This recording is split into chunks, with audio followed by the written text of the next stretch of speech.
이번에 공개된 메인 스토리 챕터 4 전반부 재미있게 보셨나요? 이번 전반부에서는 비비의 재판, 그 이후의 처우 그리고 흑류아가 찾던 멸망의 트리거에 대한 정보가 일부 드러났습니다. 이번 영상에서는 이 중에서도 비비라는 캐릭터에 집중해서 그 심리와 앞으로의 방향성을 정리해 보겠습니다. 저의 주관적인 생각이 많이 담겨 있으니 시청에 유념해 주세요. 비비를 움직이게 한 것은 복수심이 주가 아닙니다. 핵심은 도덕적 정당화입니다. 비비는 자신을 원수만 심판하는 존재라고 정의했다고 생각됩니다. 그래서 자신의 행동을 악행이 아니라 정당한 처벌이라고 인식할 수 있었던 거죠. 하지만 문제는 에르핀과 디아나처럼 명백히 원수가 아닌 대상에게까지 피해가 갔다는 점입니다. 이 부분에서 비비는 사실을 몰랐던 것이 아니라 의도적으로 외면했을 가능성이 높습니다.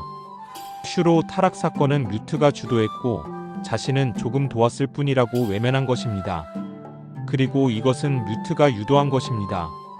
처음부터 모든 계획을 알려주지 않고 사건이 끝난 뒤에 전말을 알려줌으로써 비비의 기준을 원수만 심판한다에서 목적을 위해 희생은 감수한다로 확장시킨 겁니다. 즉 비비의 원동력인 도덕적 정당화의 붕괴는 뮤트와 손을 잡은 순간 시작된 것입니다. 재판 시점의 비비는 이미 무너진 상태입니다. 정당성은 붕괴했고 가장 큰 원수였던 세계수마저 죽었다는 것을 알았기 때문입니다. 이 시점에서 비비는 더 이상 살아갈 이유 자체를 잃었습니다. 그럼 때도 비비는 자신의 과거를 부정하지 않습니다. 왜냐하면 그것마저 부정하는 순간 자신의 존재 자체가 무너지기 때문입니다. 그래서 모두가 용서하고 화해의 손을 건넸음에도 그 손을 잡지 못합니다. 잘못을 절대 용서하지 않겠다는 신념이 자기 자신에게도 적용된 것입니다. 비비가 최후 변론에서 후회하지 않는다라고 말한 것은 단순히 복수심에서 나온 절규가 아니라 과거의 자신을 부정하지 않겠다라는 선언이자 용서는 없다라는 자신의 신념을 끝까지 관철한 것으로 볼 수 있습니다. 비비는 시온의 노력 덕분에 징역 120년, 집행유예 50년, 사회봉사 3000시간이라는 가명을 받았습니다. 시온은 마녀구덩이행에서 이 정도로 감형받아서 안심했습니다. 하지만 클로에는 비비가 자매보다 복수를 우선시했다라는 사실을 이유로 비비를 완전히 부정하고 강한 처벌을 받아야 한다고 주장합니다. 그리고 이 장면에서 시온이 이례적으로 강하게 분노했습니다. 결국 영원살이 7자매의 재결합은 먼 훗날의 일이 되었습니다. 재판 이후 교주의 제안으로 다야가 비비를 찾아옵니다.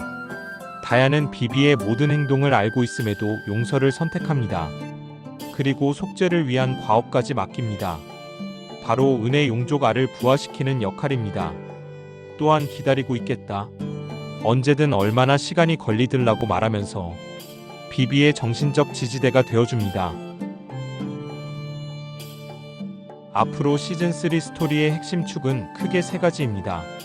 엘리아스 외부 탐사, 멸망의 트리거, 그리고 비비의 속죄와 내적 성장이죠. 여기서 비비의 비중에 따라 비비의 미래가 결정될 것입니다. 비중이 적을 경우 알은 비비의 내적 성장과 함께 부화되고 비비는 은혜 용족과 함께 다야를 찾아갈 것 같아요. 이 경우 비비의 스토리는 내적 성장이 주가 될 것입니다. 비중이 높을 경우 멸망의 트리거가 발동되며 엘리아스의 절체절명의 위기가 닥칠 상황이 올 것입니다. 이때 두 가지 가능성이 생깁니다. 첫 번째는 알에서 부화한 은혜 용족이 활약하는 경우입니다. 비비의 헌신으로 겨우 지켜낸 알에서 은혜 용족이 태어나 문제를 해결하는 전개입니다. 이 경우 큰 문제점이 존재합니다. 파워 인플레가 상당히 진행된 현재 이제 와서 은혜 용족이 활약을 기대하기 어렵다는 것입니다. 두 번째는 비비가 활약하는 경우입니다. 비비가 은혜 용족 알과 합체하는 전개가 될 것 같아요. 물론 자발적으로 말이죠. 우로스 사태 당시 티그와 교주가 합체한 것처럼 말이죠. 만약 이 전개가 된다면 엘리아스 최초로 음과 수은 이중 속성의 용족이 탄생하게 될 것 같아요. 이번 영상은 여기까지입니다. 앞으로 비비에게 어떤 운명이 기다리고 있을까요? 여러분의 생각을 댓글로 남겨주세요. 그럼 저는 다음 영상에서 찾아뵙겠습니다.